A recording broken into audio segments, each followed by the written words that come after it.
வணக்கம் நண்பர்களே, நான் உங்கள் ஓம் சாய் அஸ்ட்ரோ கீதா. இன்றைக்கு நாம் பார்க்க இருப்பது லக்னத்திற்கு 8இல் சந்திரன் இருந்தால் என்ன மாதிரியான பலன்களை தருவார் என்பதை பார்ப்போம். ஜோதிடத்தில் 8ஆம் இடம் என்பது ஒருவரது ஆயுளை குறிக்கும் இடமாக கருதப்படுகிறது. ஒருவரது வாழ்க்கையானது எப்படி முடியும் என்பதை சொல்லக்கூடிய இடமும் கூட. இந்த இடத்தை துர்ஸ்தானம் எனவும் கூறுகிறோம். இதனை இன்னும் தெளிவாக விளக்க வேண்டுமானால், பொதுவாக ஒருவரது ஜாதகத்தை கொண்டு அவருக்கு மரணம் இயற்கையாக நேர்மா, இல்லை விபத்து அல்லது இயற்கைக்கு மாறான விதத்தில் மரணம் நேர்மா என்பதை நாம் அறிந்து கொள்ளலாம். இதற்கு 8ஆம் இடமும் 8ஆம் இடத்தில் உள்ள கிரகங்களையும் 8ஆம் அதிபதியுடன் சேர்ந்து ஜாதக கட்டத்தில் இருக்கும் கிரகங்களையும் கொண்டு நாம் அறிந்து கொள்ள இயலும். பொதுவாக 8ஆம் இடத்தில் உள்ள கிரகங்களை கொண்டு என்ன மாதிரியான விபத்துகளை ஒரு ஜாதகர் சந்திக்க நேரிடலாம் என்பதை இங்கு தெரிந்து கொள்ளலாம்.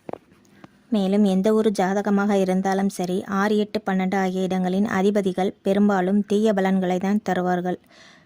அதிலும் ஒருவருக்கு வாழ்வில் ஏற்படும் கண்டங்களை ஜாதகத்தில் உள்ள 8ஆம் இடத்தை வைத்துதான் நாம் அறிந்து கொள்ள இயலும். அதனால்தான் 8ஆம் இடத்தை தீயஸ்தானம் அல்லது துர்ஸ்தானம் என்று சொல்கிறோம். லக்னத்திற்கு 8ஆம் இடத்தில் சந்திரன் இருந்தால், அதிலும் குறிப்பாக பாவருடன் சம்பந்தப்பட்டு இருந்தால், அந்த ஜாதகருக்கு தண்ணீரினால் அல்லது தண்ணீர் சம்பந்தமான வியாதிகளினால் பிரச்சனை வர வாய்ப்புண்டு. 8இல் சந்திரன் இருக்கும் நபர்களுக்கு புத்தி கூர்மை அதிகமாக இருக்கும். ஜாதகருடைய தந்தைக்கு ஆயுள் குறைபாடு உண்டு. ஜாதகரின் தந்தைக்கு வருமானம் என்பது ஒரு தடை தாமதமாகவே இருக்கும். ஜாதகருக்கு இளமையிலேயே கஷ்டமான சூழ்நிலைகள் இருந்திருக்கும். ஜாதகருக்கு காதல் உண்டு, அதில் ஒரு முறிவும் உண்டு. ஒரு சொத்தை விரயம் செய்தவராக இருப்பார். தாயாருக்கு வயிறு சம்பந்தமான உபாதைகள் உண்டு. ஒரு சிலருக்கு சர்ஜரி செய்ய வாய்ப்புள்ளது. ஜாதகருடைய தாயாருக்கு அரசு உத்தியோகம் உண்டு. ஜாதகருக்கு 50 வயதுக்கு மேல் ஒரு இடமாற்றம் உண்டு. இடமாற்றத்திற்கு பின்பு மிகப்பெரிய வளர்ச்சி உண்டு. ஜாதகர் கடன் வாங்கக்கூடாது. வாங்கினால் கடனை திரும்ப செலுத்த முடியாத சூழ்நிலை உருவாகும். இவர்கள் ஆடிட்டர், பேங்க், ஜோதிடம், சட்டம், போக்குவரத்து இந்த மாதிரியான விஷயங்களில் லாபம் உண்டு.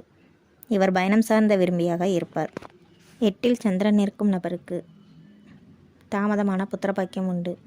இளைய சகோதரம் ஒரு உயிர்கண்டம் தப்பியவராக இருப்பார். ஜாதகருக்கு ஒரு பெரிய மனிதருடைய நட்பு கிடைக்கும். அதன் மூலம் ஆதாயமும் இவருக்கு உண்டு. லக்னத்திற்கு 8இல் சந்திரன் இருக்கும் நபர்களுக்கு 38 வயதுக்கு மேல்தான் யோகம் உண்டு. இத்துடன் இந்த பதிவை முடித்துக் கொள்கிறேன். மீண்டும் அடுத்த பதிவில் உங்களை நான் சந்திக்கிறேன். இந்த பதிவு உங்களுக்கு பிடித்திருந்தால் லைக், ஷேர், கமெண்ட், சப்ஸ்கிரைப் செய்யும். தேங்க்யூ.